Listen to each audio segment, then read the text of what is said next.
Bismillahirrahmanirrahim. Assalamu alaykum, hurmatli televizor ko'ruvchilar. Bu qatimliq haftalik istiqlol xabarlari programmamizni ko'rishinglarni qizg'in qarshi olamiz. Men Abdulloh Yalqin. Hurmatli televizor ko'ruvchilar, oldi bilan biz diqqatingizga bu hafta huzuringizga sunmoqchi bo'lgan xabarlarimizning asosliq mazmunini tunishtiramiz. Diqqatingizda Istanbulda Osmanlı hujjatlarida Sharq Turkiston nomli bir kitob nashrdan chiqdi. Buningda bu kitobni Türk Dünyası Şehirlik Hükümetler Birliği tarafından nashr qilingan. Bu haqdagi xabarimiz bo'ldi. Shundaqla Xitoy 4 davlat guruhi qurishni taklif qilganligi haqidagi xabarimiz bo'ldi. Shundaq bu Xitoy, Tojikiston, Afg'oniston va Pokistondan iborat 4 davlat birlashib biz atalmış yani Xitoy deyotgan terrorga qarshi turish bir ittifoqi quramiz degan haqidagi bu xabarimiz. Shundaqla Dünya Uyg'ur qurultiyiningki ichki ixtilofi ammonlarning ma'lumotida bu ixtiloflarning tugaganligi haqidagi xabarimiz bo'ldi. Shundaqla Dünya Uyg'ur qurultiyi bu ixtilofni tugatib 5-navbatlik qurultiyini bu yil 7-oyda Fransiyaning poytaxti Parijda o'tkazganligini e'lon qildi. Shundaqla ko'p davlatlarning bosh elchilari Xitoyning atalmış bu yil 1-oydan boshlab yo'l qo'ygan bu terrorga qarshi turish qonuniga bo'lgan andishisini bildirganligi haqidagi xabarimiz. Albatta bu haqda Türk matbuotlaridami nima desa bu qonunga bo'lgan bu qonunning nishonining faqat Sharq Turkiston ekanligidan iborat analizlarni aytib ko'plab chiqyapti. Bu vaqtdagi xabarlarimiz shunaqa bundan boshqa xabarlarimiz haqida mutaxassislarimiz bilan o'tkazgan suhbatlar shunaqla analizlar diqqatingizda bo'ldi. Diqqatinglar ekranimiz bo'lsin.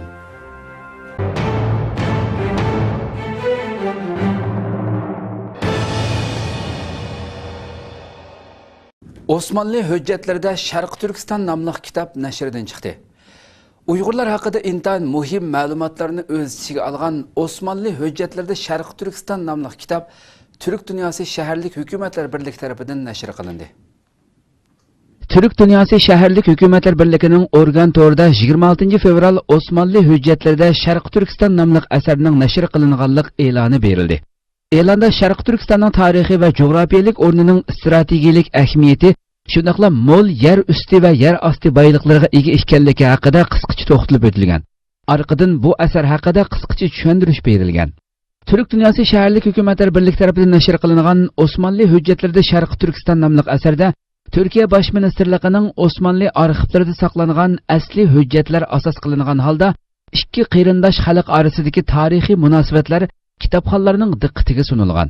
Kitobda 1796-1917 yillari orasiga oid asli hujjatlarning suratlari, qo'lyozma va konspektlar bilan birga yana Sharq Turkiston tarixiga aloqador uzun bir kirish so'z va foydalanish manbalari, Sharq Turkiston tarixida iz qoldirgan muhim shaxslarning qisqacha tarjima hollari hamda bir tafsiliy indeks yaralgan.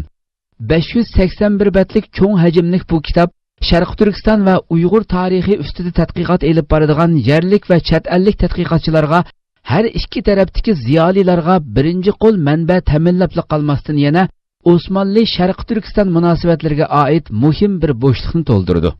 Kitobning PDF nusxasi tayyorlangan bo'lib, haqsiz tushirib foydalanishga bo'ladi. Biz Istiqlol televiziyasi bo'lish sifatimiz bilan Sharq Turkistonliklarga vakolatan Türk Dünyası Şehirlik Hükümetler Birliği'nin başlığı ve Kocaeli şehrinin başlığı İbrahim Osman Karaoğlu'ga, baş katibi Doktor Fahri Solak Efendi'ge ve bu eserinin nashr qilinishig'a ajr singdirgan hammalarga rahmat etamiz. Assalomu alaykum, hurmatli televizor ko'ruvchilar. Biz bu haqda Turkiya Hacettepe Üniversitesi Tarix Fakültesi o'qituvchisi, shunaqla strategiya mutaxassisi Doktor Erkin Akram bilan suhbat olib boramiz. O'zi hozir Anqarada telefonimizda. Assalomu alaykum. Aleyküm ve selam. Doktor, oldindan ziyoratimizni qabul qilganingiz uchun ko'p rahmat aytamiz. Men rahmat aytaman. Sizga ma'lum, shu Türk Dünyası Şehirlik Hükümetler Birliği tarafından Osmanlı hujjatlarida Sharq Turkiston nomli bir 581 betlik bir cho'ng hajmli bir kitob nashrdan chiqqan bo'ldi. Buningda nurg'unlagan Sharq Turkistonga aloqador mazmunlar, har xil hujjatlar noiti tafsiliy holatda tushuntirilganligi axborotlarda berilyapti. Shu haqda biroz sizdan ma'lumot olsam, Osmanlı arxivlarida, Osmanlı hujjatlarida Sharq Turkiston nada edi, qanday edi? Shu ma'lumotlardan biroz xabar bergan bo'lsangiz.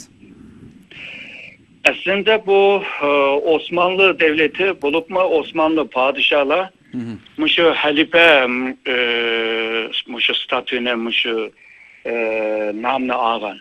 Şunaşka bütün Müslüman devletlerge ya da Müslüman cemiyetlerge köngül böletti. Ama küçü yetkice arılışalattı. Ama muşu Yakubek devleti kurulgandan kin Yakubek devleti Osmanlı devletine elçi evtişülerle bu Şerq Türkistan bile bu Osmanlı devletlerinin ki münasebeti başlayan. Şundakla bu Osmanlı devletime Şerq Türkistan'a edemlerini evetken. Şerq Türkistan'ın ki ahvalını ügünüş, Yakubek'nin ki siyasi ve siyasi kurulması, kağısı devletlerle münasebet ve şunu ügünüş için mi edem evetken. Bu adamlar Şerq Türkistan'a bağlandığın ki tatbikatına eğilip vardı ve Kaytaş'ta bir doklat yazıldı. Bu doklat hazır bir kitap şeklinde bugünkü Türkiye'nin ki tılığı tercüme kılındı. Yani Kaşgarya ve etraftaki ahvallarda bir kitap. Mesela. Ve yalnızca bu hükümetlerin arasında demez. Mesela Şerq Türkistan'dan, şu Kaşgar'dan, Yeken'den, şu Aksu'dan, şu Yakubek'ten evvel mi? Mesela 1800'lerin ki bir şeydi mi? Osmanlı devletlerine gelip yerleşken Uygurlar var. Mesela arşivlerde bir Kaşgar'dan çıkan bir saatçi varken, saat remont kılırken, Osmanlı padişahısının ki Abdülhamit'in ki bir telgraf bir maşinesi bozulup kaptı. Bu maşinesini tüzüş için şu İstanbul'da turaklık şu Kaşgar'dan gelgen saatçıga müracaat kıptı. O saatçımı remote kıp bakmaptı ki bundan ne? Şunda olsun ben bir remote kılaydı. Ahiri remote kıptı. Mesela arşivde bunda malumatlama vardı. Şu İstanbul kipkagan nurgun şu Şerq Türkistanlıklarının ki bağlığı. Burunla şu devlet arşiv kurumu değil. Şu organı. Devlet arşiv idaresi ha. Devlet arşiv idaresi mi burun Osmanlı arşivlerde Türkistan ya da başka bir kitap olsa şu Osmanlı arşivlerde Tataristan ve Türkistan depminde nime kitaplarını çıkaran burun. Bu yerde nurgun malumatlar bağımdı ya Şerq Türkistan bile münasebetlik. Meyli bu iktisat cettim bolsun, meyli diplomasi cettim bolsun, meyli şu tarihi ve dini cettim bolsun. Bulan bu hakkında nurgun şu malumatlar var. Onun dinkin şu Osmanlı'nın ki ahırkı vakitleri. Bulup şu 1900'ün bişiden itibaren ben Şerq Türkistan'ıma çık edem evetken. Bazıları şu Türkiye'nin ki İttihat Terakki hükümetinin evetken edemleri. Bazıları şu üzi şu Türk halkını ve sevdalı olan mesela Türkistan'ı yaxşı görgen kaklama bağlanlan var. Bula bazıları Orta Asya'ya birip onun için Şerq Türkistan kırgenler var. Mesela Asya'da 5 Türk diyen bir kitap var mesela. Onun kim bu Kaşgar'da 60'ta mektep içip yürüyen bu Ahmet İlkul var mesela. Bula İttihat Terakki cemiyet evetken. Onun başka bazı ticaret işlevler kip kalganlar var. Ulanın ki yazgan nesler var. Bu bolsa şu Şerq Türkistan'ın ki Mançur valisi Tanzın işinin ki hatıraları da yazıklık dolar. Osmanlı Devleti bulup şu kinki 100 yıl içinde Osmanlı Devleti'nin yıkılışının kinki 100 yıl içinde Şerq Türkistan bile bir yıkım münasebeti kurulganlığını nurgun şu malumatlarla şu arşivdeki hüccetlerle bunu ispat kılıp buludu hem de. Türkiye Süleymanşah Üniversitesi'de Şarkı Türkistan temasida yig'in o'tkazildi. Türkiye'nin İstanbul şehriga joylashgan Süleymanşah Üniversitesi'de Asiyanın Medeniyet Merkezi Şarkı Türkistan temasida yig'in o'tkazildi. Yig'inda Ma'rif Cemiyeti baş katibi Abdulahad Abdurahman leksiya so'zildi. Türkiye'nin İstanbul şehriga joylashgan Süleymanşah Üniversitesi'de Asiyanın Medeniyet Merkezi Şarkı Türkistan temasida yig'in o'tkazildi. Sharq Turkiston Ma'rif va hamkorlik jamiyatining bosh kotibi Abdulahad Abdurahmon yig'inga qatnashib, Sharq Turkiston haqida leksiya so'zildi. Bu yig'in juma kuni tushdan keyin soat 2 da Sulaymonshah Universiteti Layla Dumankaya maktab qorosining yig'in zalida o'tkazildi. Maktabdagi o'qituvchi va o'quvchilardan bo'lib ko'p sonli kishi qizg'inlik bilan qatnashdi. Yig'in Türk Dunyosi tadqiqot klubining boshlig'i Halil Gungorning ochilish nutqi bilan boshlandi. Arqadan Istiqlol televiziyasi ishlagan Sharq Turkiston haqidagi hujjatli film qo'yildi. Film qo'yilib bo'lgandan keyin Uyg'ur o'smirlar Qur'oni Karim o'qidi va she'r deklamatsiya qildi. Oxirida Sharq Turkiston Ma'rif va hamkorlik jamiyatining bosh kotibi Abdulahad Abdurahmon Sharq Turkiston temasi leksiya so'zildi. U Sharq Turkistonning qisqacha tarixi, jug'rafiyalik o'rni va ahamiyati shundaqla kunimizdagi vaziyati qatorliq mazmunlar ustida to'xtaldi. Leksiya oxirida Türk Dunyosi tadqiqot klubining boshlig'i Halil Gungor organ nomidan Abdulahad Abdurahmonga xotira buyumi sovg'a qildi. Halil Gungor apandi nima uchun Sharq Turkiston masalasi to'g'risida yig'in uyushtirganligining sababini bayon qilib mundaq dedi. Osmanlı imperatorligi tarqalgandan keyin biz Turkiya Cumhuriyeti bo'lish sifatimiz bilan O'rta Osiyo bilan bo'lgan munosabatimiz uzilib qoldi. Sharq Turkiston bilan aramizdagi munosabatni kuchlantirish, shundaqla u yerdagi insonlarni tanishtirish maqsadida bir programma uyushtirishni qaror qildik. Türk dunyosiga aloqador qayerda nima qilish kerak bo'lsa, uni o'rinlash bizning vazifamiz. Sharq Turkiston biz nihoyat ahamiyat bergan o'rinlardan biridir. U yer bizning yiltizimizning kelib chiqqan o'rnidir. Biz u yerni zulm bilan emas, balki o'tmishdikiga o'xshash Yusufxon Hojib, Mahmud Qashqari qatorliq olimlarimiz yetishib chiqqanga o'xshash, kelgusidimi mushundaq madaniyat insonlarining, olimlarning yetishib chiqqanligini ko'rishni xohlaymiz. U yerning bizning asli mavjudligimiz ekanligini, nihoyat qimmatli insonlarni yetishtirib chiqqanligini va bugun ishg'ol ostida ekanligini bildirish uchun bu yig'inni uyushtirdik. Biz kun tartibda bo'lmagan Sharq Turkistonni kun tartibga keltirish uchun bu yig'inni uyushtirganligimizdan mamnun bo'ldik. Qarindoshlik munbiri yig'inida Sharq Turkiston muzokara temasi bo'ldi. Türkiye İlim Tarqitish Jamiyatining uyushtirishi bilan qarindosh tashkilotlar va jamiyatlar munbiri nomida yig'in o'tkazildi. Yig'inga Ma'rif jamiyati raisi Hidoyatullo O'g'izxon jamiyatga vakolatan qatnashdi. 30 fevral shanba kuni tushdan burun Istanbul Zaytinburnuda qarindosh tashkilot va jamiyatlar munbiri nomida bir qancha ommaviy tashkilotlarning rahbarlarining qatnashishi bilan bir yig'in o'tkazildi. Turkiyadagi tarixi uzun bo'lgan tashkilotlarning biri bo'lgan İlim Tarqitish Jamiyatining uyushtirishi bilan jamiyatning Zaytinburnudagi sho'basida o'tkazilgan uchrashishga Zaytinburnu rayonida faoliyat olib berayotgan ko'plagan ommaviy tashkilotlarning rahbarlari ishtirok qildi.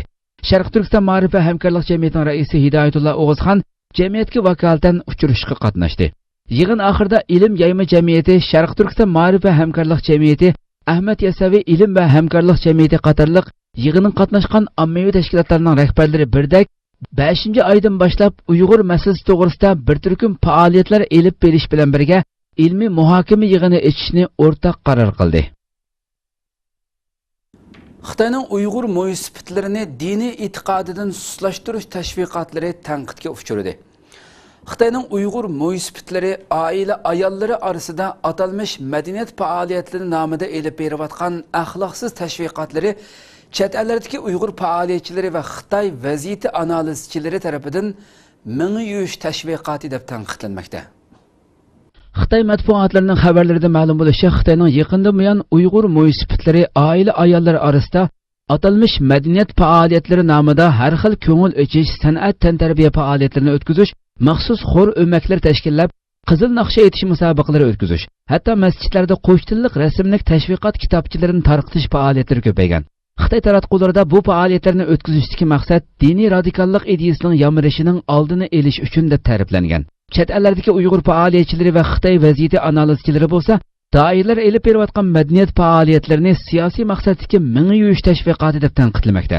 Xitoyning Xinjiang xabarlari to'rining 1-2 mart kunlaridagi sonlarida Sharq Turkistonning janubiy qismidagi Aqsu, Xotan, Qashqar viloyatlaridagi nahiyalarda va Xitoyning Aqsu tabasida qurgan ishlab chiqarish qurilish armiyasi 2-diviziyasi qatorliq joylarda o'tkazilgan atalmish madaniyat faoliyatlari haqidagi bir yurish xabar, maqolalar e'lon qilingan.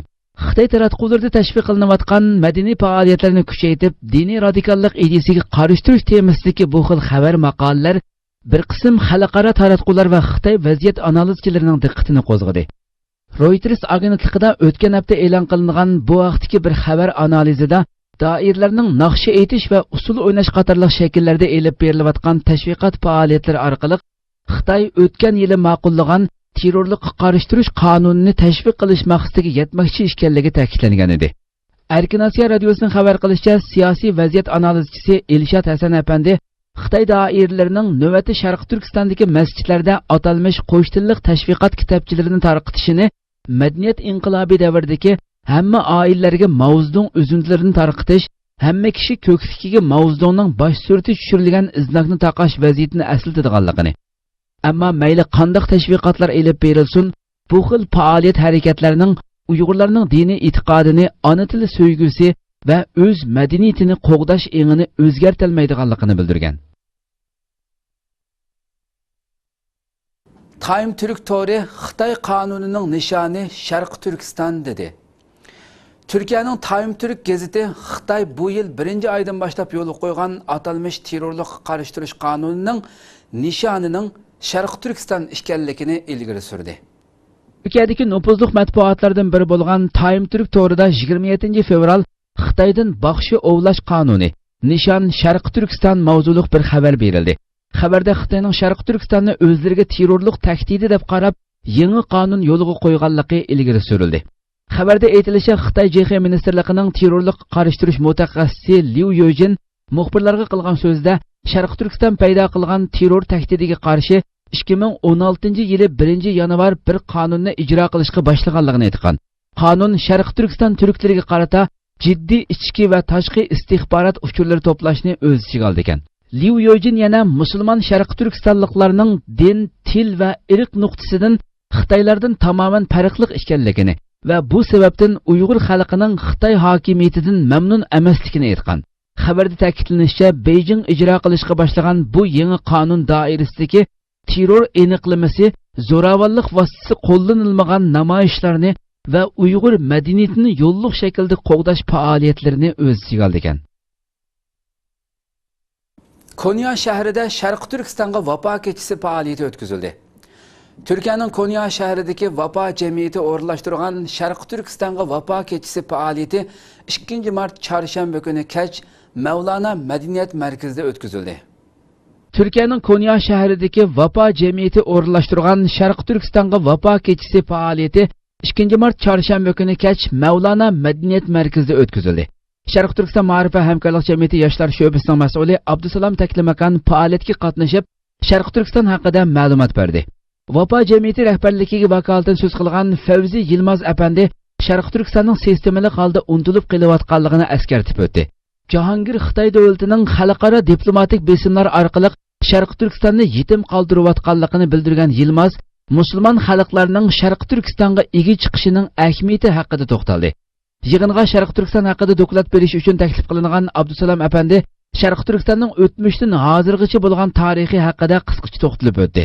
Xitoyning bu rayondagi ishg'olchilik, tajovuzchilik, zulm va assimilyatsiya siyosatini dalil isbotli holda o'ttirg'a qo'ydi. U nuqtali holda Xitoyning diniy bostirish va cheklamalari, Uyg'ur musulmonlarining diniy ibodatlarini ado qilishda duch kelayotgan qiyinchiliklar va diniy e'tiqodim bo'yicha yashayman degan musulmonlarga qilingan inson qalbidan chiqqan muomalalar haqida to'xtaldi. Sharq Turkiston xalqi tortayotgan kulfatlar so'zlanganda leksiya anglag'uvchilarining ba'zilari ko'z yoshlarini tutolmadi. Bu faoliyatga vafo jamiyati boshchiligida har sohadagi xalq zo'r qiziqish bilan ishtirok qildi. 5-600 kishilik yig'in zali liq to'ldi. Turkiyadagi har soha kishilarining Sharq Turkiston va Uyg'urlarga bo'lgan qiziqishi va tonishi oshmoqda. Fransiyalik muxbir Bay Kömürkan vaqasi terrorlik vaqasi emas deb ifoda bildirdi. Uyg'urlar haqida yozgan maqolasi sababli Xitoydan qo'g'langan fransiyalik muxbir Ursula Gautier tunji qatim Uyg'urlarning ziyoratini qabul qilib, o'z ko'z qarashini bildirdi. U Bay hujumining terrorlik vaqasi emasligini bildirdi. Fransuz muxbir Ursula Gautierning Uyg'urlar haqida yozgan maqolasi tufayli Xitoydan qo'g'langanligi hammamizga ma'lum. Garchi avtorning maqolasi to'g'rimizda tarjima qilib berilgan bo'lsa-mu, lekin Ursula Gautier xonim hozirgacha Uyg'ur axborotining ziyoratini qabul qilib boqmagan edi. Washingtonda tasdiqlangan Erkin Osiyo radiosining muxbiri Juma Ursula Gautier xonim bilan uning Xitoyning tishiga tekkan maqolasi va Uyg'ur masalasi haqida suhbat o'tkazgan. U mundaq degan: "Mening demoqchi bo'lganim, agar bu terrorlik hujumi bo'lgan bo'lsa, hujum shahardan to'limi yiroqdagi bir xilvat joyda emas, balki cho'qim intayin markaziy bir o'rinda elib berilgan bo'ladi. Terrorlik hujumi bo'lish uchun uni anglagan kishilarga cho'ng ta'sir qoldiradigan bo'lishi shart. Bu hujumni qilgan kishilar Xitoy hukumatı xabarni kontrol qilganligi uchun hech kimning bu hujumdan xabar topolmaydiganligini biladi. Shunga uningda bu terrorlik hujum qilish muddaosi ifodalangan. Men uchun u bir terrorlik hujumi emas. U bir qonliq hujum, bir qotillik yoki qatliam. Nurg'un odam o'lganligi uchunla uni hargizmi bir terrorlik hujumi deyishga bo'lmaydi. I didn't write that I supported terrorism. That would Osmanlı imperiyasi Qashqar xonligiga qoral yarog' avatgan. Türk tarix tadqiqotchilari Osmanlı imperiyasining Sharq Turkistondagi Qashqar xonligiga o'q dora va qoral yarog' avatganligiga doir tarixiy hujjatlarni o'tirg'a qo'ydi. Osmanlı imperiyasi arxivlari va hujjatlarini tadqiq qilayotgan mutaxassislarning tadqiqot natijalari Osmanlı imperiyasi bilan Uyg'urlarning tarixiy munosabatlarini yo'ritib bermoqda. Ana shu tadqiqotlardan biri Osmanlı imperiyasining Qashqar xonligiga bir paraxod bilan qoral yarog' va o'q dora avatishi. Turkiya gazetining xabar qilishicha, Osmanlı imperiyasi 1870-yili Xitoyga qarshi urush qilayotgan Uyg'urlarga bir paraxod bilan qoral yarog' avatgan. Tadqiqotchi va yozuvchi Surayya Atilla Sog'lom Cho'buqchi Osmanlı imperiyasi arxivlaridagi Turkistonga munosabatli tarixiy hujjatlarni tadqiq qilish jarayonida 3000 dan ortiq hujjatni qo'lga tushirgan. Hamda buni Osmanlı turkchasidan hozirgi zamon turk tiliga tarjima qilgan. Turk dunyosi shaharlik hukumatlar birligi bu hujjatlarni Osmanlı imperiyasi arxivlaridagi Sharq Turkiston temasida kitoblashtirgan. Xabarda deyilishicha, asar tarixiy voqealiklarni yo'ritib beradigan hayron qolarlik ma'lumotlarni o'z ichiga oldi ekan. Tunji qitim kitobxonlar bilan yuz ko'rishgan hujjatlarga asoslanganda Osmanlı imperiyasi sultoni Abdul Aziz Xon davrida 1873-yili Qashqarga qoral yarog' va o'q dora hamda qoral yarog'larni qandoq ishlatishni o'rgatish va Qashqardagi askarlarni tarbiyalash uchun bir ofitser avatilgan. Dünya Uyg'ur qurultiyining 5-qurultiyining Parijda ochilganligi qaror qilindi. Dünya Uyg'ur qurultiyi rahbarlik hay'ati Washingtonda 3 kunlik yig'in chaqirish orqali ichki ixtiloflarni hal qilgan va qurultayning 5-umumiy yig'inni Fransiya poytaxti Parijda ochishni qaror qilgan. 8 fevraldan 1 martgacha Amerika poytaxti Washingtonda chaqirilgan Dünya Uyg'ur qurultiyi rahbarlik hay'ati yig'inida 5-navbatlik Dünya Uyg'ur qurultiyini 2016-yili 7-oyning 11-kundan 13-kunlar orasida Fransiyaning poytaxti Parijda ochish qaror qilgan. Musha hafta ichida 5-navbatlik qurultayga tayyorlik qilish komiteti qurib chiqildi ekan. Dünya Uyg'ur qurultiyi 2004-yili 4-oyning 16-kundan 19-kunigacha Germaniyaning Myunxen shahrida chaqirilgan Sharq Turkiston milliy qurultiyi bilan Dünya Uyg'ur yoshlari qurultiyining birlashma qurultiyida ikki qurultay umumiy vakillarini asos qilgan holda vatan sirtidagi barliq Sharq Turkiston tashkilotlarining qatnashishi va birdak ovoz berishi bilan qurilgan. Tashkilotning nizomnomasi bo'yicha har 4 yilda bir qatim umumiy qurultay chaqirildi ekan. Assalomu alaykum hurmatli televizor ko'ruvchilar. Biz bu vaqtda Dünya Uyg'ur qurultiyining ijroiya raisi Dulqin Aysa apandi bilan suhbat olib boramiz. O'zi hozir Germaniyada telefonimizda. Dünya Uyg'ur qurultiyining albatta bizga nurg'ulg'an sizlardan televizor ko'ruvchilarimizdan nurg'ulg'an bizga talablar bo'lgan bo'ldi. O'z vaqtida bu Dünya Uyg'ur qurultiyining Germaniyadagi rahbarlari bilan Washingtondagi Rabiya xonim boshchiligidagi rahbarlar o'tirishdi. Ba'zi ichki ixtiloflarning kelib chiqqanligi, bu ixtiloflar haqida bir ma'lumot, bir xabar yoki bir suhbat elib berishimiz to'g'riliq. Chunki u vaqtlarda tex ishlarningki oldi-keyin tex aniqlanmaganligi uchun balki ishchilar putidi deb biz bu vaqtida tex biroz program o'tkazmay turgan hozir her ikki taraf 28 fevraldan 1 martgacha Amerikada yig'in ochib bu oxirida Dünya Uyg'ur qurultiyining 5-navbatlik qurultayini 7-oyda o'sha Parijda ochilgan bu qaror qilib xabar e'lon qilindi. Biz mush munosabat bilan hurmatli Dulqin Aysa apandim mush ishninki oldi-keyin haqida biroz ma'lumot bergan bo'lsangiz, qanday boshlangan bu ishdan keyin va oxirida hammalar yana o'xshash shaklda birlikka kelib bu Parijda yig'in ochilgan bo'lsa, 5-qatimliq 5-navbatlik qurultayning yig'ini. Mushaqt bir ma'lumot bergan bo'lsangiz. Bo'ldi, ko'p rahmat. Avval ziyorat qilganligingiz uchun rahmat aytaman. Shuning bilan birga Dunyo qurultayining 5-navbatlik qurultayi haqida yüz bergen bazı kirisler sebebinden bizim vatandaşlarımızın, yurttaşlarımızın, vatanperverlerimizin bu meseleye köngül bölgenliği üçün ulağımı alayda rahmetimizi bildirimiz.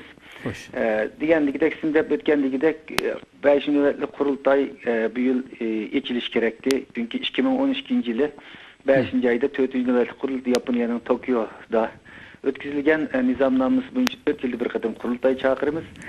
Bu münasebet bilen bu yıl 2016 yılı 4. 5. 6. aylar içinde bu kurultay nizamnamenin ki royu boyunca ötküzülüş gerekti.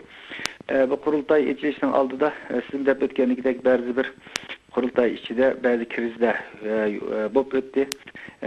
2 yıl oturuş çıkarıldı. Biz Germaniye'deki merkez kılan Germaniye'deki kurultay rehberleri bu kurultayın Germaniye'de 4. ayda bulunduğun biz zaten kurultay burun bir karar kılan Uygur muhacirler meselesi doğruluk Berlin'de bir halkaralık konferans çağırış meselesini kim şu konferanska ulap kurultayının çağırış hakkında bir karar aldık ama Rabia Hanım başladı ki yeni bir kurultay rehberleri bunun Washington'da içiliş meselesi hakkında ayrı bir oturuş çıkıldı. Elbette bu dünya kurultayının şerefine namı yarışıdığın bir hadise emez ama biz bir demokratik teşkilat dünyanın her kayısı devletle otursudu mu, teşkilatla otursudu mu bunda krizler zaman zaman yüz verip turduğun gep gerçi biz bunda bir krizin buluşunu arzu kılmagan bolsak mı ama bazı bir sebeplerden biz istemegen şekilde bunda bir kriz yüz verdi. Ama netince itibarı bilen sizin de ötkendikidek bu kriz çözüldü. Yaxşı bir netince bilen ahırlaştı. Çünkü biz Rabia Hanım Dünya Kurultayı reis bulup devam kılatkan 2006 yılı 11. ay Dünya Kurultayı reis bolgan, şunun mazırlıç bolgan 10 yıl jarayanda biz bütün Dünya Kurultayı rehberleri dünyanın hem yerdeki Rabia Hanım'ın riyasetçiliğinde, Rabia Hanım'ın rehberliğinde Dünya Kurultayı'nı üçün hizmet kıp geldik. Şu cümleden Dünya Kurultayı merkez kılan Şarkı Türkistan Milli Hareketi Halkarada bulup mu garip devletlerde, Amerika, Avrupa'nın merkez kılan garip devletlerde Şarkı Türkistan meselesini, Uygur meselesini ve halkara gün tertip yartış, Uygurlarının avazını dünyaya anlatış meselesi de Rabia Hanım bilen müri kirep küreş kıp geldik ve hali zor misafirlerini bastık da oylayımız, hali köp neticelerini kolu keltirdik de oylayımız bu ceriyanda.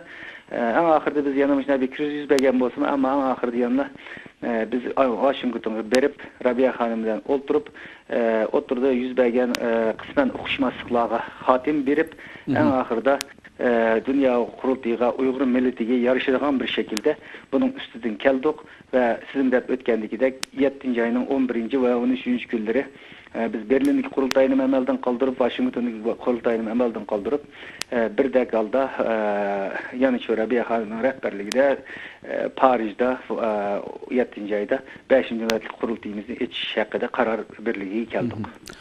Hoş, şimdi bu ma'lumatimcha yana bu qatimqi qurultayda yana raisdan tatib yana qaytadan saylanish elib berildi.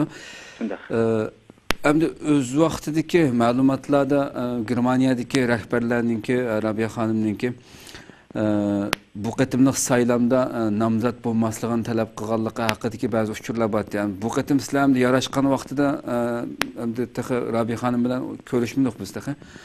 Sizlar yana shu talab masalan Rabia Xonimniki nomzod shaklida qatnashmasligi shakldimi buningga birlik keldinglarmi yoki bu yani har odam o'zi xohlagan odam nomzod bo'la oladigan shaklda kelishimga birlik keldinglarmi shu haqda ma'lumot bergan bo'lsangiz? Yani to'g'risini deyimizgidek biz demokratik bir teşkilat bo'lganligimiz için saylamlı demokratik bir şekilde ötküzüldü. Dünya Kurultayı her bir rehberinin kurultay rehberliklerinde yani şu davada emgigi bo'lgan, dava hizmet qilib kelgan belgili tecrübesi bo'lgan, şunu salahiyetlik deb tanıgan her qanday bir rehber Dünya Kurultayının xalıgan bir ornaga saylamda özünü kandidatlık gösteriş ve vekillerinin demokratik şekilde elip bağlan saylamlar bilen şu yüzü muvaffakıga yege tayinliş ve saylanması hakkı var. Biz bu Rabia Hanım'ı elbette 10 yıldan bu yan Dünya Kurultu'nun reisliğine kıp geldi. Davayımızı Rabia Hanım turmadan çıkıp Dünya Kurultu reis boğandın ki bunun bütün dünya, bütün Uygur halkı, Şarkı Türkistan halkı şahit. Mesela körülmegen derece zor bir ilgileş oldu. Hem de Rabia Hanım'ı biz Şarkı Türkistan Milli Hareketi'nin lideri sübütüde durup Dünya Kurultu'nun reisliğinin bir teşkili memri hizmetlerini yaş bir nesli ötküzüp biriş gerekliliği bu hafta kandidat bulmasından ibaret bu demokratik hakimizin kullanıp muşundak bir tavsiyede bulunduk. Ama bu bizimki erkanda bir kişinin yukarıda ötkenliği gidek halgan bir kişinin bir orunga kandidat buluşu veya ki halgan birisinin kandidat buluş bulmaslığı tavsiye etiliş bu bir demokratik hakkı. Rabia Hanım'ın elbette bunun kandidat buluş bulması Rabia Hanım'ın demokratik hakkı. Bu aslında pek çok bir talaş tartışıldığından ait kriz peyda kıldığından bir hadisleme emez. Normal bir demokratik teşkilatlarda, devletlerde bulunduğun bir ceryan. Ama bu biraz bazı insanlar tarafından biraz köptürüldü. Bazı insanlar tarafından biraz yoğun mesele kriz şekli yapılan evvellanma. Demek biz Amerika'da köreştik. Rabia Hanım yanıla özünün demokratik hukukuyla yani Rabia Hanım'ın kandidat bulunman diye hakkı var. Başka birisinin kandidat bulunduğu hakkı var. Ama Rabia Hanım başka bir dava sepedik insanlar okşamaydı. Ayrı bir ordu boğan, karizmatik bir salahiyeti boğan bir rehber, bir lider. Rabia Hanım yüzün yanına şu biz fikir birlikleri Rabia Hanım yanına bu kadın kurultayda yüzü kandidat bulup bulduğallığını ifade kıldı. Biz bunun hürmet kıldığallığımızı hürmet kılıp bunu kabul kıldığallığımızı bildirdik. Mesele şunday hal oldu. Köpten köp rahmet. Nayet yaxşı iş berdiniz. Rahmet sizge. Sizge köp rahmet. Hürmetli televizyon görüşler, biz bu hafta Dünya Uygur Kurultayı'nın muavin reisi Seyit Tümtürk efendim bilen şundaqla özü hem Türkiye'de hem malum Şarkı Türkistan Medeniyet ve Hemkarlık Cemiyeti'nin reisi Türkiye'de hem Seyit Tümtürk efendimden ziyaret edip varımız. Hürmetli Seyit Tümtürk efendim, aldığından ziyaretimizi kabul kılığınız için köpten köp rahmet etimiz. Rahmet.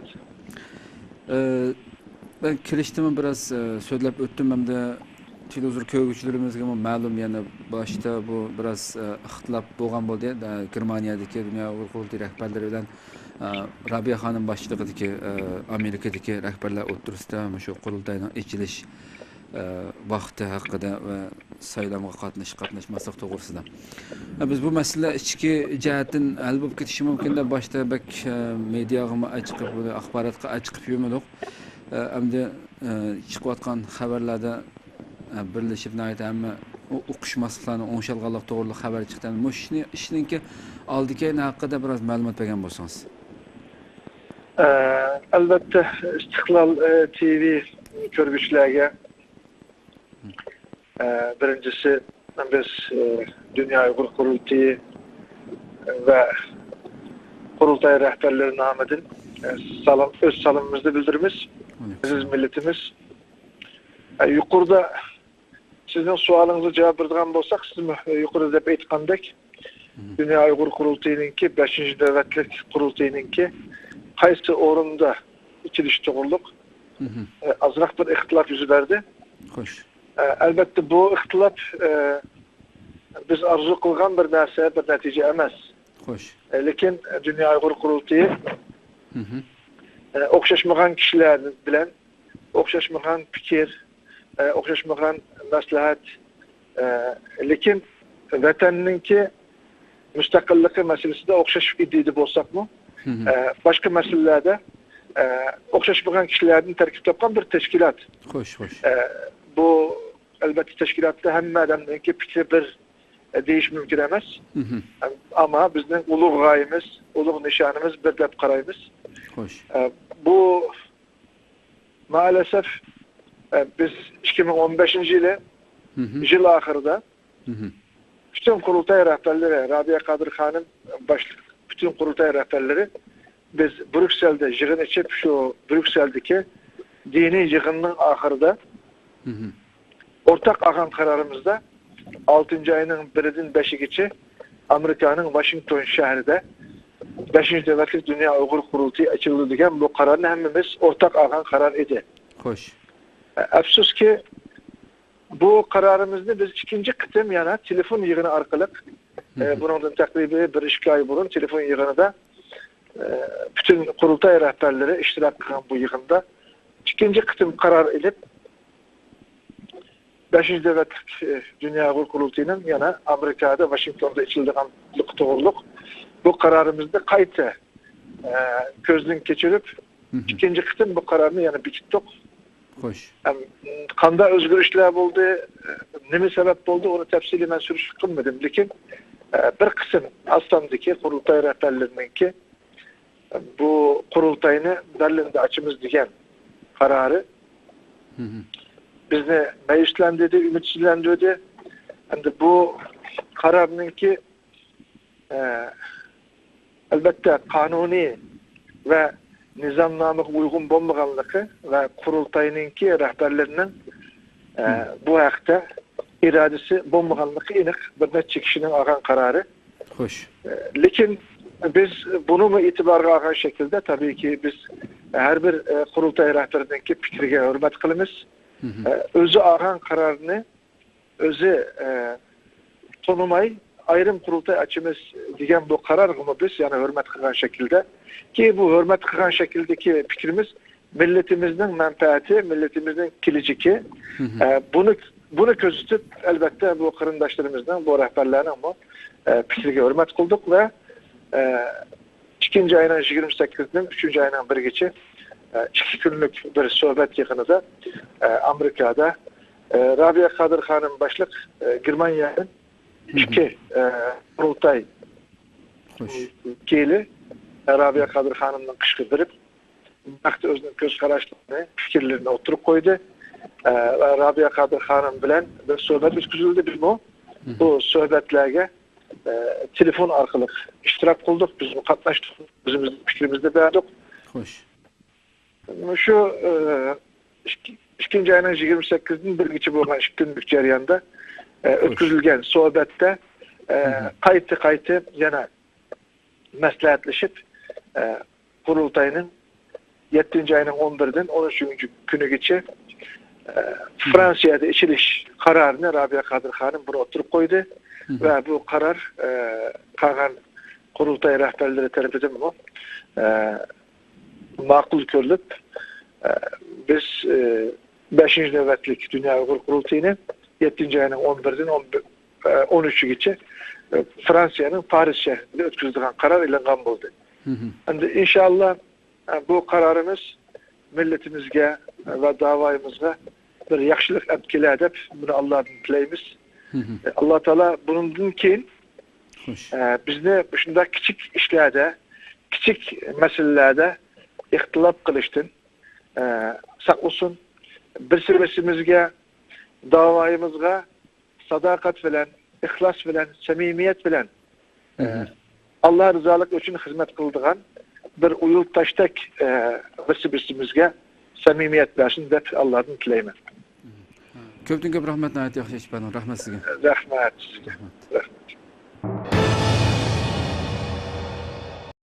Türk san'atkar Şarkı Türkistan təsiratlarını sözləşini davamlaşdırmaqda. Türkiye Radyo Televiziya İdarəsinin film işləyicisi ve məşhur san'atçı Bünyamin Aksungur Efendi Şarkı Türkistan xalqı duş kelib atqan besim ve çeklemelerini, şundaqla Şarkı Türkistan xalqiga bolğan söygüsünü özü ziyaret jarayonida ko'rgan amaliy misollarga birlashtirib so'zlashni davom qilmoqda. Türkiye Radyo Televiziya İdarəsinin film işləyicisi ve məşhur san'atçı Bünyamin Aksungur Efendi o'tgan yili Şarkı Türkistan'da sayohat qilib kelgandan keyin İstanbul qatorliq shaharlarda maxsus yig'in va programmalarni uyushtirib, Xitoy ishg'oli ostidagi Sharq Turkiston xalqi duch kelayotgan besim va cheklamalarni, shundaqla Sharq Turkiston xalqiga bo'lgan so'ygusini o'zi ziyorat jarayonida ko'rgan amaliy misollarga birlashtirib so'zlab o'tgan edi. U hali ham bu ta'sirotlarni so'zlashni davom qilmoqda. U bu qatim ta'sirotlarni Turkiyaning Qora dengiz bo'yidagi Samsun shahrida so'zlagan. 27 fevral tushdan keyin Türk Ocaklari Samsun sho'basining uyushtirishi bilan Sharq Turkiston ta'sirotlari temasida yig'in o'tkazilgan. U Sharq Turkiston ta'sirotlarini so'zlash bilan birga yana Uyg'ur muzikasi o'rindab bergan. Yig'in saloni ishtirok qiluvchilar bilan liq to'lgan. Bünyamin Aksungur bundan burun İstanbulda o'tkazilgan faoliyatlarda Xitoyning Sharq Turkistonda qanday cheklama siyosatlarini va ta'tir tashviqotlarini elib berayotganligini va Uyg'ur xalqining qanday hissiyotda bo'layotganligini o'zi ko'rgan amaliy misollar va tortib kelgan suratlar bilan so'zlab o'tgan edi. U yana Sharqi Turkistonda qanday qizg'in muomalaga uchraganligini, mashhur olim va adiblarning qabrlarini yo'qlaganligi qatorliq jihatlardagi ta'sirotlari ustida to'xtalgan edi. Xitoy advokat televizorda iqror qilishning xato ekanligini e'tirof qildi.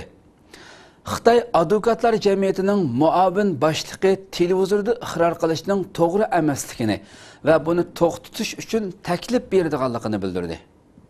Xitoy advokatlar jamiyatining muavin boshlig'i Ju Jingfu muxbirlarning ziyoratini qabul qilganda qasddan holda gumondorlarni televizorda iqror qilishga o'rinlashtirishning gumondorning huquqining qo'g'dilishiga va adliyaning odilligiga uyg'un emasligini bildirgan. Uning qarashicha jismoniy erkinligidan ayrilgan gumondorlarning televizorda samimiy iqror qilishi gumondorlarning dilo bejirg'ichi organlarning besimiga uchraganligi yoki qo'yib berish va gunohini yenikiltishdek shartlar bilan sudilishga qaymoqtirilganligi sababidan bo'lish ehtimolligi intayin cho'ng ekan. Televizorda iqror qilish haqiqiy gunohini tunug'anligiga, bo'libmi haqiqatan jinoyati borligiga vakillik qila olmaydi ekan.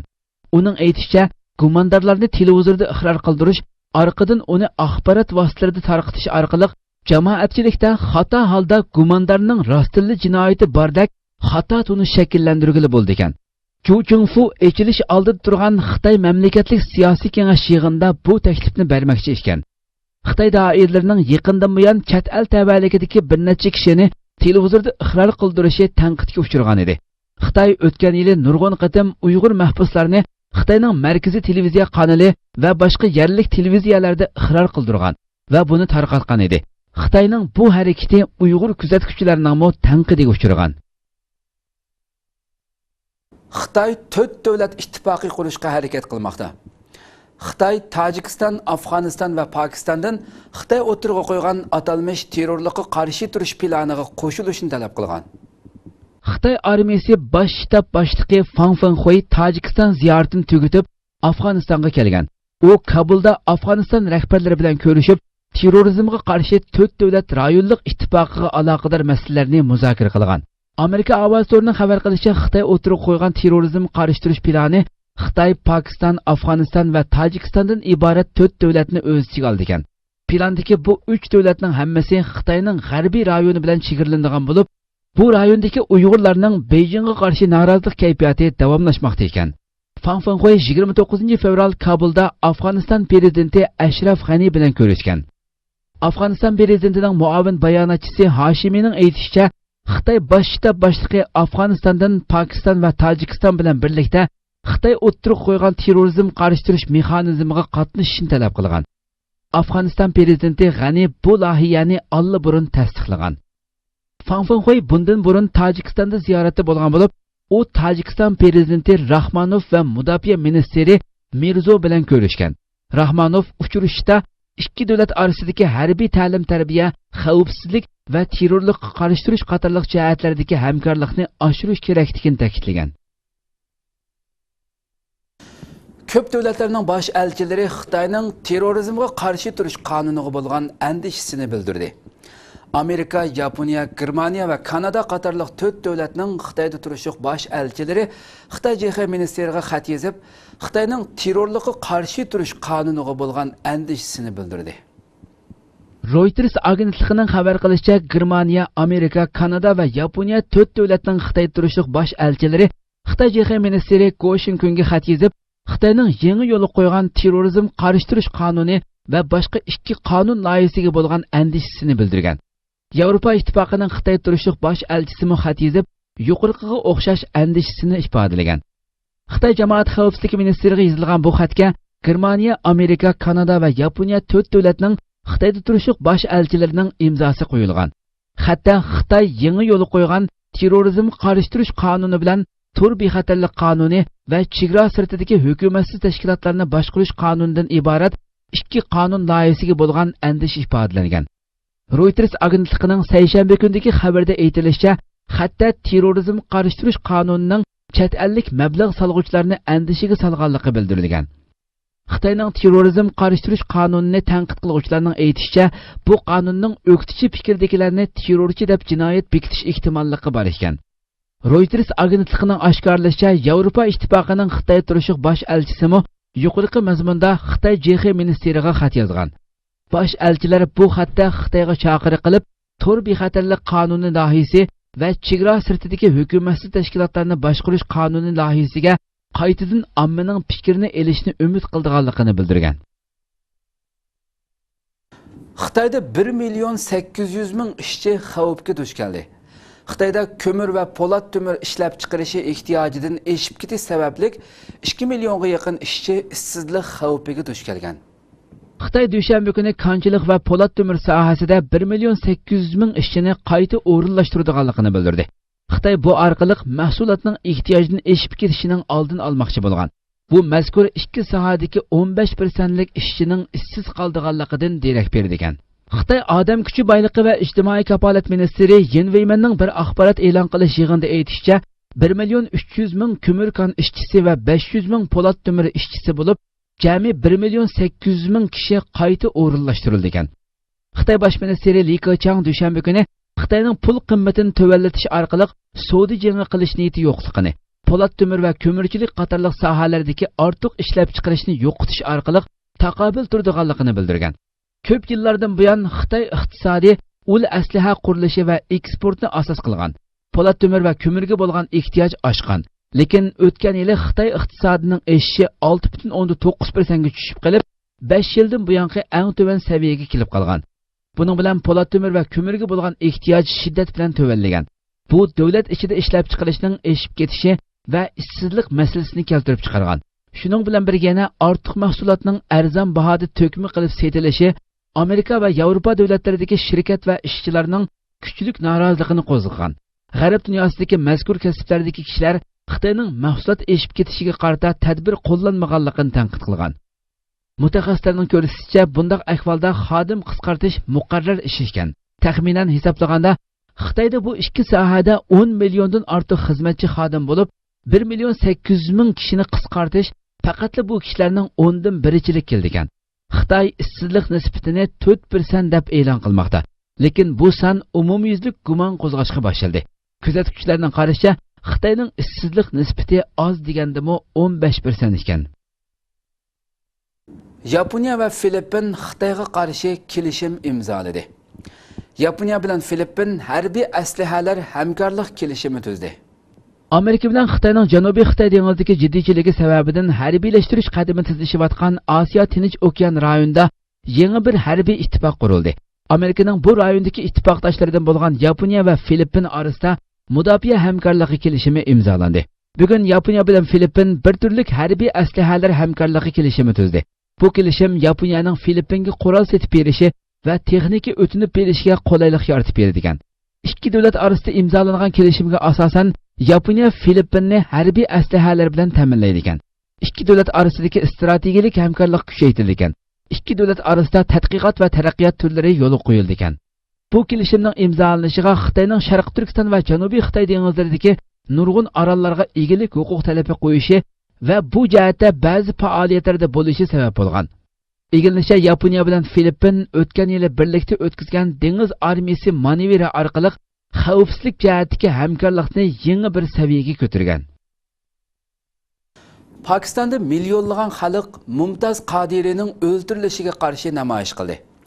Pakiston Panjab o'lkasining sobiq valisi Salman Tasiriyni islom dinini qo'g'daydigan qonunlarga muxolifatlik qilish sababi bilan o'ldirib o'tgan qo'g'dug'uchisi Mumtaz Qodirining darg'a esilishiga qarshi millionlagan kishi ko'chalarga chiqib namoyish qildi. Pakiston Panjab o'lkasining sobiq valisi Salman Tasiriyni islom dinini qo'g'daydigan qonunlarga muxolifatlik qilish sababi bilan o'ldirib o'tgan qo'g'dug'uchisi Mumtaz Qodirining darg'a esilishiga qarshi millionlagan kishi ko'chalarga chiqib namoyish qildi. Kuchlik amonlik tadbirlari e'landi. Ikki shaharda maktablarda dars to'xtatildi. 2011-yili 1-oyda vali Tasirining yaqin qo'g'dug'uchisi Qodiri uningga suiqasd qilgan. Chunki Tasiri behurmatlik jinoyatiga qarshi turgan. Pokistonning behurmatlik qonuniga asosan Qur'on va payg'ambar alayhisalomga haqorat qilgan kishilar muddatsiz qamoq jazosiga hukm qilingan yoki o'ldirilgan. Qodiri uni o'ldirganligini hech qachon inkor qilmagan. 2011-yili 10-oyda Qodiri Pokistondagi bir sudda o'limga hukm qilingan. 2016-yili 29-fevral u turmada darg'a esilgan. Qadiriyning o'limidan keyin İslomiy partiya guruhlarining tashkillashi bilan necha million kishi ko'chalarga chiqib namoyish qilgan. Qatnash eg'izlari qamal qilingan. Rawalpindida million kishi namoyishga to'plangan. Lahor, Karachi qatorliq joylardami uningga ta'ziya bildirish uchun kishilar to'plangan. Ba'zi kishilar Qadiriyni milliy qahramon deb atagan. Qadiriyning dafn murosimi o'tkazish oldida Pokistonda amonlik tadbirlari kuchaytirilgan. Islomobod va Rawalpindida maktablar darsdan to'xtatilgan. Tasirining o'lim vaqasi Asiya Bibi ismli bir xristian ayolning islom qonuniga asosan jazolanishiga qarshi turganligi sababli kelib chiqqan. Assalomu alaykum hurmatli televizor biz bu haqda Turkiya radio televiziya idorasida ishlayotgan ziyoli shunaqla muxbir Mirkamiljon Qashqari bilan suhbat edib boramiz. O'zi Pokistonda uzun turgan Pokistonning siyosatlarini yaqindan ta'qib qilib turayotgan bir shaxs ham axborotchi. O'zi hozir telefonimizda Anqarada. Assalomu alaykum. Va alaykum assalom. Hurmatli Mirkamiljon, oldin ziyoratimizni qabul qilganingiz uchun ko'p rahmat aytamiz. Biz rahmat aytamiz. Sizga ma'lummish Pokiston Panjab o'lkasininki sobiq valisi Salman Tasirini islom dinini qo'g'daydigan qonunlarga muxolifatlik qilish sababi bilan o'zining qo'g'dug'uchisi Mumtaz Qadiri buni 2011-yil 10-oyda o'ldirib o'tgan ekan tuxamdi buni. Yani 2011-yil 1-oyda. Endi bu mushu vaqa bo'lib, endi shuningki o'ldirib o'tgan bu Mumtaz Qadirini 2016-yil 29-fevral kuni turmada darg'a esibdi bu Pokiston doiralari. Endi mushu ishdan keyin Pokistonda nurg'ulg'an millionlagan kishilar namoyish qilib buning o'ldirilishiga qarshi ko'chalarda namoyish qilib butunlay qalaymiqonchilik Rawalpindining o'zidan millionlagan kishi namoyish qilgan. Lahor, Karachi qatorliq joylarda uningga ta'ziya bildirish uchun kishilar to'planib, hammasi uni milliy qahramon deb atabdi xalq. Endi dafn murosimi o'tkazilish jarayonida Qadirining dafn murosimida Pokiston amonlik tadbirlarini qattiq kuchaytirgan Islomobod va Rawalpindida maktablar darsidan to'xtatilgan darajada shunday g'ulg'ulib ketibdi bu narsa. Biz endi mushu voqelikni biroz endi sizdan bilib baqsaq, yani islom dinini haqorat qilgan bu Salman Tasirini o'zining qo'g'dug'uchisi o'ldirib o'tgan ekan. Asli Pokistonning qonunida shu behurmatlik qilgan islomga va Qur'oni Karimga behurmatlik qilganlarni o'ldirish yoki muddatsiz qamoq jazosiga hukm qilish degandek bir narsalar bormi? Mush ishninki oldikayni bir so'zlab bergan bo'lsangiz. Aslida bu Pokistonning qonunidami islomga haqorat qilish yoki payg'ambar alayhissalomga haqorat qilish o'lim jazosi bilan jazolandi, o'lim jazosi beriladi. Da'vat jazolarida ijro qilindi o'lim jazosi. Bu asli Pokistonning asosiy qonunida bor narsa. Bu asli bu qonunni ijro qilgan bo'lsa, u Salman burundan qonun tarafidan da'vat qilishi lozim.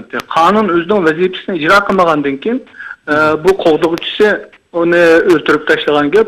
Asli Pakistan ölüm cezası ba emelden kaldırmagan. Çünkü oturdu bir mezgil Amerika'nın, Avrupa'nın bisimleri ölen ölüm cezasını emelden kaldırganlığını ilan kıygan.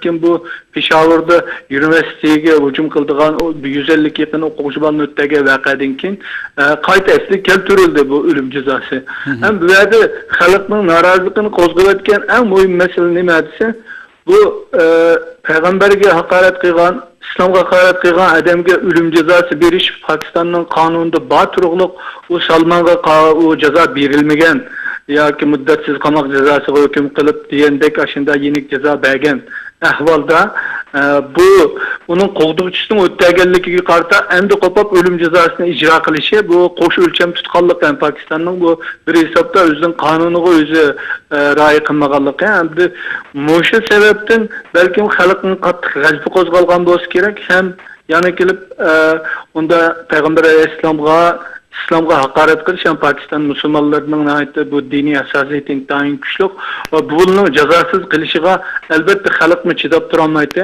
Orasidan birisining chiqib bo'libmi qo'g'dug'chisining u jazoni ijro qilganligi uni xalqning qalbida bir qahramonga aylantirgan. Endi agar hukumat adil qo'sh o'lchamlik pozitsiya tutmayman degan bo'lsa Pokiston buningga hozir muddatsiz qamoq jazosi bergan bo'lsa to'g'ri bo'ladi. Ammo unda qilmadi. Hozir ani o qonun bo'yicha ijro qilmay buni bu yangi chiqqan qonun bo'yicha ijro qilganligi balkim qattiq bir norozilik paydo qilgan bo'lishi mumkin. Köpten köp rahmet nayet uçuk yaxşı içip berdiniz rahmet sizge. Men rahmet etaman. Hörmətli televizor görüşlər, şuna qılıb bu haftalik istiqlal xəbərləri proqramımız bu yerdə axırlaşdı. Kelər qatımqa proqramımızı görüşkəcə sizlərni Cənab-ı Allah'a tapşırırıq. Assalamu alaykum və rahmetullah.